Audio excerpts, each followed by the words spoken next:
తెలుగుతో పాటుగా బెంగాల్లో, ఒరిస్సాలో, మహారాష్ట్ర, కేరళలో మలయాళం ఈ భాషలలో ముఖ్యంగా మొత్తం సంస్కృత పదాలే ఉంటాయి. కేరళకి వెళ్తే వాళ్ళు వేగంగా మాట్లాడితే అర్థం కాదు. వాళ్ళు నెమ్మదిగా మాట్లాడితే చాలా సులభంగా అర్థమవుతుంది. ఎంతో సంతోషంగా ఉంటుంది.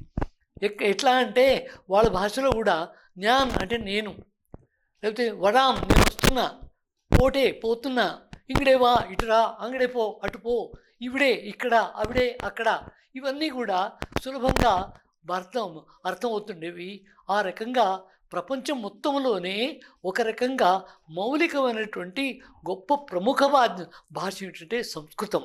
అటువంటి సంస్కృత భాష భారతదేశంలో ఉన్న కారణంగా ప్రపంచం మొత్తంలో కూడా మనకి భరతమాత విశ్వ గురువుగా నిలిచింది.